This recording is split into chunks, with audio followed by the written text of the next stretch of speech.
Every morning I wake up to a new headline lying about me.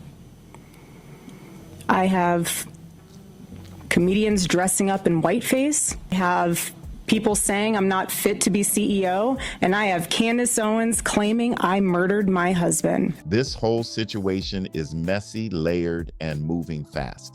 And it pulls in way more than just one headline. You've got Erika Kirk stepping into the spotlight with bold claims, Candace Owens firing back with sharp criticism, and a flood of clips, reactions, and counter-reactions spreading everywhere. Add in the chaos surrounding the White House Correspondents' Dinner, the confusion over what actually happened with the alleged attacker. And the list goes on and on and on. Seeing what happened next because there are 1,000 videos of it. So let's discuss that fact for a second. And now debates over media behavior, political rhetoric, and even what counts as a threat. And suddenly this story is hitting from every angle. What makes it even more intense is how quickly people are jumping to conclusions. Motives are still unclear, facts are still being sorted out, yet strong opinions are already locked in across both sides. From arguments over journalism ethics to questions about consistency. In that room, you had no way of knowing what the status of the shooter was, how many there were, or honestly, really anything. It was just utter chaos. And so during an active shooting, these journalists are using their phones to find moments to capture for clips. They were so concerned about getting a video in a room with an active shooter that they could have accidentally and quite literally filmed themselves being shot. Accountability and public response. This isn't just about one moment. It's about a much bigger clash of narratives playing out in real time. And as more details come out, the reactions are only getting louder. So let's break it all down piece by piece and look at what's actually being said, what's being assumed, and where things really stand right now. Erika Kirk just dropped a video calling out Candace Owens, and it goes way deeper than people expected. We're breaking down everything she said. Many of those people have become so desensitized that fight or flight became secondary to the opportunity of putting themselves into the story, which ironically breaks the #1 rule of journalism. And again, ironically enough, the shooter was a teacher. To be real, I had to pause and do a little digging myself because at first it didn't even feel real. I honestly thought it might be fake at first, no disrespect, but when there's heavy makeup and everything looks super polished, it can throw you off. The facial movement, the look, it just had me wondering what I was watching for a second. I'm not saying there's anything wrong with how anyone chooses to look, do what you want. You have these people who are supposed to be teaching our children the future of this country, and he's so unhinged that he is able to teach children by day and then attempt to murder the president of the United States by night. It seems to me that nothing will ever be enough for the evil in this world. Our country has become unrecognizable. These people have perverted the truth to the point that they motivated the murder of my husband. They have continuously tried to assassinate the president. That's your business, but sometimes it's hard to tell what's real and what's not these days. But no, this is actually real. Clips are now going around, some straight from her own page, where she's speaking on Candace Owens and accusing her of lying about her. I've also got Candace's response lined up, so we're not missing any side of this situation. And it doesn't stop there. Erika Kirk was also at the White House Correspondents' Dinner. It seems to me that nothing will ever be enough for the evil in this world. Our country has become unrecognizable. These people have perverted the truth to the point that they motivated the murder of my husband. They have continuously tried to assassinate the president, and anyone who stands in their way is labeled hateful, racist, fascist, and every other trigger word that is grossly dishonest. We want the best for our country. They don't. This is why Charlie started Turning Point USA in the first place. He didn't trust the radicalized liberal teachers. which somehow got tied into that shocking situation that unfolded. Now, reports from the Washington Post are saying the alleged attacker never even fired a weapon. That doesn't mean nothing happened, though. There's still a lot to unpack, and we're getting into all of it. This one had me second guessing everything. I was like, there's no way this is real. This has to be AI. But nope, from everything I can see, it's actually legit. And there she is on screen. And yeah, that looked. And this past Saturday, it was a school teacher, of all people, a school teacher that attempted to change our history for the worst with bullets. And everyone is asking why I even went to the White House Correspondents' Dinner. And it was because many of the journalists in that room have attempted to dehumanize me. And I wanted to meet some of them face to face, quite frankly. Why have a conversation about me when you can have a conversation with me? So, for example, a journalist from the Daily Mail came up to me. She introduced herself, and she was very gracious. She was saying, "You look so beautiful. I'm so sorry for your loss." Definitely out. It's got a very specific vibe, almost like she's behind the scenes running tech for a school theater show or something. The whole outfit, the black top, the hat, it's giving that Steve Jobs inspired style, just with a more casual twist. It's one of those looks that instantly gets people talking, whether they mean to or not. Either way, look, wear what you want, black is black, do your thing. There she is again, but let's be honest, this situation isn't exactly lining up in her favor. Now you've got Erika Kirk tied in with Turning Point, which already has its own loyal crowd. And then on the other side, you've got the Candace Owens audience. And those two groups are not seeing eye to eye at all. Candace Owens has been calling Erika Kirk out, no question. At first, Candace seemed a bit more subtle about it, kind of playing it low key, asking questions instead of going all in right away. But now it's getting more direct, and to which I replied, "It is so nice to put a name to the face, especially with all of the slander, the lies, accusations that are out there surrounding my husband's murder and myself." And I said to her, "You know what's so interesting? This is my first time at the White House Correspondents' Dinner, and I find it so fascinating, the dynamic that is going on right now, because everyone is all dressed up and you guys are co-mingling in and out of each other's cocktail parties.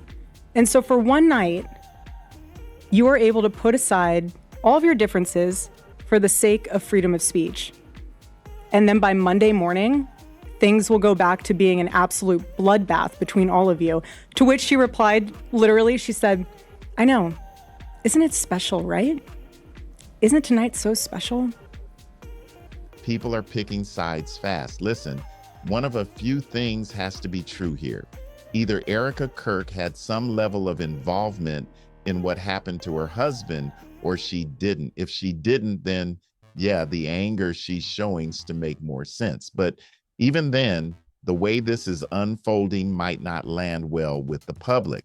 There's clearly more to this story, and it's all coming out in real time, which is why people are throwing questions everywhere right now. At the same time, imagine waking up and seeing your name all over headlines like this. It's intense. Sure, you can turn your phone off or have someone filter what gets to you, but the noise, the backlash, the pressure, it's still there, and it's loud. So here she is talking about the White House Correspondents' Dinner. She was actually there when everything started going down. And instead of just letting it pass. And following that conversation, it was time to take our seats, and we went into the big ballroom where the dinner was. And one of the first things I noticed when I walked into that room was quite literally the proximity of the opposing outlets to one another. So you have one table here that's Politico, and another table here that's Fox, and another table here that's WAPO, and you're all crammed together, elbow to elbow. And to make the night even more of a spectacle, every single 10-person table had 10 bottles of wine. She's calling out the reporters hard, basically putting them on blast for instantly pulling out their cameras and filming the situation. She's framing it like, instead of stepping back or reading the room, some people in the media jump straight into capture mode, trying to get footage no matter what. And that part right there is what's stirring people up, because now it's not just about what happened, it's about how it was handled in the moment and who chose to do what when things got tense. Now, I will say this, if we're being fair, journalists do this all the time, right? Whether they're making money off social media or working for a major outlet like CNN, it doesn't really change the core of it. This is what they do. In a lot of situations, they step straight into risky environments just to get the story out. And the president of the White House Correspondents Association, she did a great job of trying to make the evening have that feeling of Americana. You know, we were in a room celebrating freedom of speech despite our differences. And the U.S. Marine Band performed the national anthem so beautifully. And then shortly thereafter, gunshots rang out and total chaos ensued. And you guys have all seen what happened next because there are 1,000 videos of it. So let's discuss that fact for a second. If you were in that room... Look, you don't have to like the business model, but at the end of the day, they're doing their job. These reporters likely realized in that moment, there's a possible shooter at the White House Correspondents' Dinner. This could be one of the biggest stories of the year. That kind of pressure kicks in fast and instinct takes over. But for Erika Kirk to come at reporters and frame it like they're just chasing chaos or being reckless, it was misdirected. In a world like this, calling them out like that isn't really hitting the root issue. The bigger problem isn't just cameras coming out. It's the constant wave of heated, aggressive rhetoric that keeps pushing situations to the edge. Stick around because this take right here feels way off. It just doesn't land the way it probably was intended to. And people are noticing that fast. You had no way of knowing what the status of the shooter was, how many there were, or honestly, really anything. It was just utter chaos.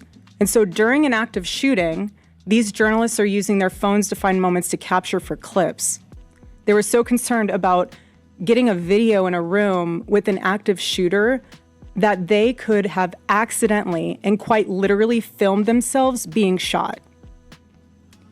Many of those people have become so desensitized that fight or flight became secondary to the opportunity of putting themselves into the story, which ironically breaks the number one rule of journalism.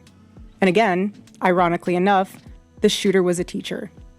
Erika Kirk is coming across in a way that's rubbing a lot of viewers the wrong way. And that reaction is only getting louder. Now, to be fair, I try to assume the best in situations like this. If she truly is an innocent person dealing with something serious involving her husband, then yeah, that deserves understanding and some level of grace. But at the same time, continuing to step in front of the camera like this keeps the spotlight on her, and that spotlight can be brutal. Every appearance invites more scrutiny, more opinions, and more people breaking down every little thing she says or does. That kind of exposure doesn't just go away, it builds, and it can turn into a wave of criticism that's hard to control once it gets going. So there it is. Now we're getting a full-on journalism lecture from Erika, the Steve Jobs Kirk version, and it's raising eyebrows. Look, this isn't about tearing her down, but the logic here feels shaky. On one hand, she's calling out journalists for rushing to profit off a major story, but on the other, there were moments where her own side was celebrating strong merchandise and product sales tied to the attention around her husband's situation. That contrast stands out, and people are picking up on it fast. If you're going to claim the moral high ground, people expect consistency.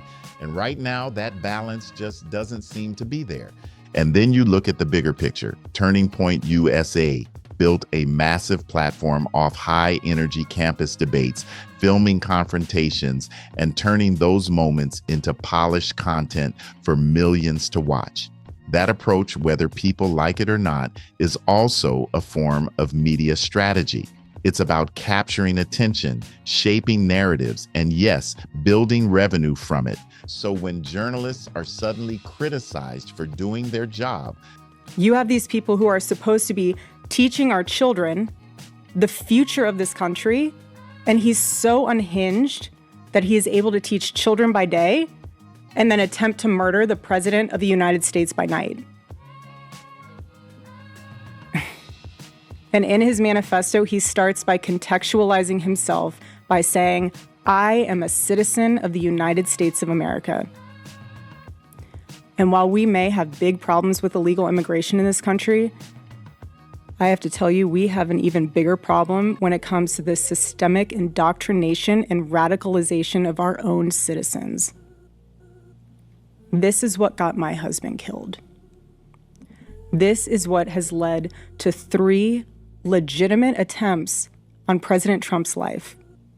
Covering a breaking situation, documenting what's happening in real time, it comes off like misplaced frustration, especially considering the situation was still unfolding and people on the ground didn't have full clarity on how serious things were in that moment. At the end of the day, reporters respond to uncertainty. That's the job. They don't get the luxury of hindsight while events are happening live, and expecting them to hold back in a moment like that just doesn't line up with reality. All right, and yeah, we're getting deeper into it now. I've got a graphic of the selfie the alleged attacker took, and it's honestly wild to look at. Just think about that for a second. The fact that someone in that situation is taking a selfie like it's some outfit of the day moment is surreal. Again, no one should be committing violence, period, but this kind of behavior just feels completely disconnected from reality. And you see the gear too, body armor and everything. It just adds another layer to how extreme this whole situation looks. If the reports are accurate about this person trying to take things into their own hands, that's beyond reckless. It's outright dangerous thinking. This is exactly why it's important to stay grounded. There are systems in place, and change is supposed to happen through voting, not chaos like this. But here's where the bigger issue comes in for me. What Erika is doing here feels like leaning heavily on a very specific example and stretching it across a country of over 300 million people. A tiny number of individuals doing something extreme doesn't define entire professions or groups. That leap just doesn't hold up under scrutiny. And then it turns into broader claims, like questioning entire groups of people based on one situation. That's where things get messy fast, especially when organizations are already active in shaping narratives and pushing their perspectives into education and media spaces. It raises the stakes even more. There's another clip of Erika where she really doubles down, and honestly, I had to check twice to make sure it was real. It almost felt too over the top at first glance, but it's out there. And next up, we'll get into how Candace responded to all of this. And here's the thing, we don't even fully know the motive yet, and details about the shooter are still coming out. And I can speak firsthand to that unbearable toll that this must take on our First Lady. There has never been a president who has faced this many assassination attempts in Americans' entire history. And after each one, the reaction from the far left has been, at best, a shrug, and in some cases, a sick disappointment that the shooter was unsuccessful. We are all human beings. And if you can just pause and just take a minute and ask yourself, how would you feel if even just one person made cruel jokes about the attempted murder of your loved one? That is what Jimmy Kimmel did to the First Lady. He said that she had the glow of an expected widow. Tyler Robinson has been charged, but beyond that, there's a lot that's still unclear, and people are already rushing to fill in the blanks. Right away, some tried to frame it as a trans issue, but is that actually confirmed? Nobody really knows yet. And if it turns out the situation connects to something else entirely, like personal beliefs, background, or something more complicated, then that's what should be discussed based on facts, not guesses. Jumping to conclusions this early just muddies everything and pushes the wrong narrative. That's why this pattern keeps frustrating people.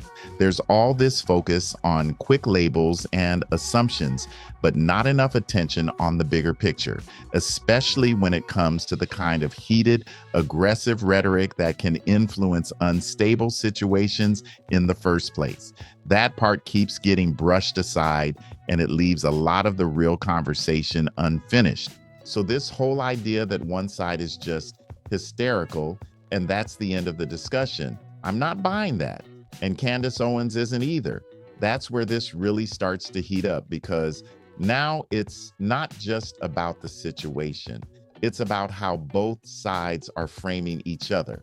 Candace jumped in with her reaction, and she did not hold back. She pointed at that segment and basically mocked the whole setup, saying it felt staged and awkward, like a pre-recorded piece that just wasn't landing. She even took a shot at the presentation, comparing the look and delivery to something straight out of a scripted performance and questioning why it came off so unnatural. Then she doubled down, calling it very uncomfortable to watch, saying it looked like a forced prompter read, like someone else wrote the words and it just didn't connect. And she didn't stop there. She claimed the whole thing was objectively terrible and suggested people would now be pushed to defend it anyway. Candace also made it personal, saying out of everything she said about Erika, the response she got back didn't even address her actual points. From her perspective, that's part of a bigger pattern, where the real arguments get sidestepped and replaced with something easier to attack. Look, I can understand why Erika would be upset. If she's truly innocent in all of this, then yeah, the situation is incredibly heavy. But even with that, stepping back and taking the high road would probably serve her better right now. Let the legal process play out. Stay out of the chaos and avoid getting pulled into the comment section storm. That space can turn toxic fast. Jumping straight into the mud and firing back at huge groups of people isn't a good move. Saying or implying that half the country is one thing or another just escalates everything, and it doesn't really solve anything. It just widens the divide and keeps the tension high.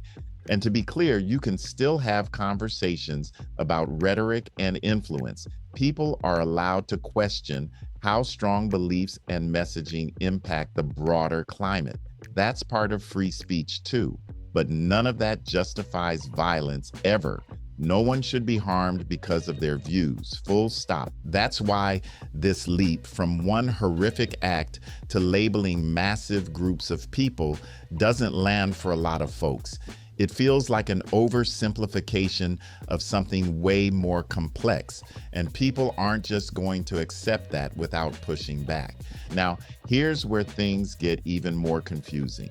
There are reports, including one from the Washington Post, suggesting the alleged attacker didn't actually fire his weapon. And if that's accurate, it raises some serious questions right away. Because think about it, if no shots were fired by him, then how did the Secret Service agent get injured? That's where talk of possible friendly fire starts coming in, and that completely changes how people understand what happened in that moment. But let's be real for a second. There's still a lot we don't know.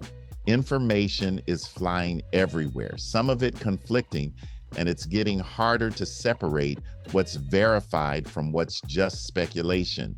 With AI edited clips and fast-moving headlines, it can take time before the full picture actually comes together. At the same time, accuracy matters. Even if the suspect had bad intent or was planning something dangerous, the details still need to be right. Saying someone fired a weapon when they didn't is a big claim, and if that turns out to be incorrect, people are going to question everything else too. So for now, this is one of those moments where it's worth watching closely and waiting for clearer confirmation, because the facts here really matter and they shape the entire story, right? So now there are claims floating around that James Comey was somehow threatening Trump, but that's exactly where things can spiral if we're not careful. You can't just jump into someone's head and declare their intent without clear, solid evidence to back it up. That's the bigger point here.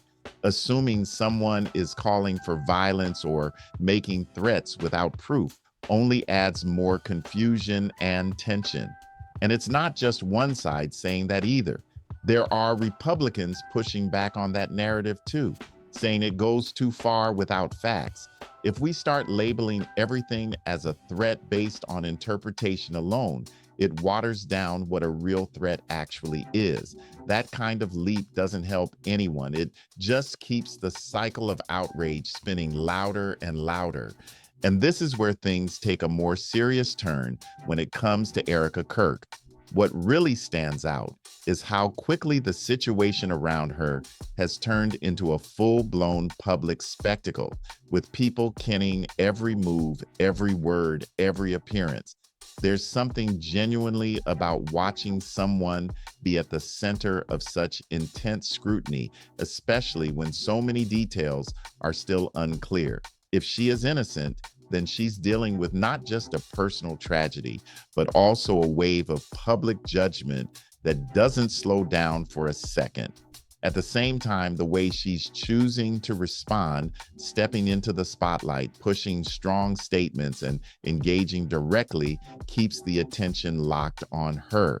And that's where it gets complicated, because the more visible you are in a moment like this, the more people feel invited to react, criticize, and pick everything apart. That mix of personal pain, public pressure, and constant exposure, it's a rough place for anyone to be.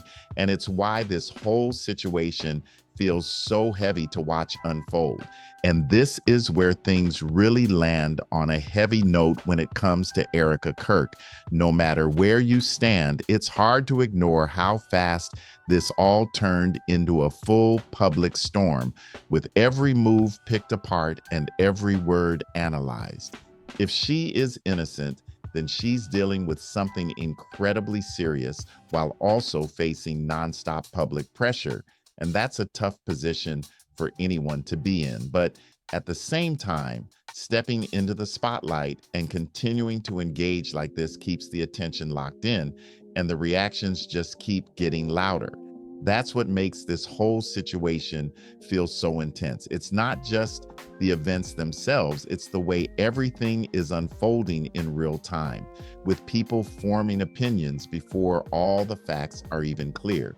Either way, this story is far from over, and there's still a lot more to come as details continue to unfold. If you made it this far, drop your thoughts below. I want to hear where you stand on all of this. And don't forget to like, subscribe, and share this with someone who's been following the story too.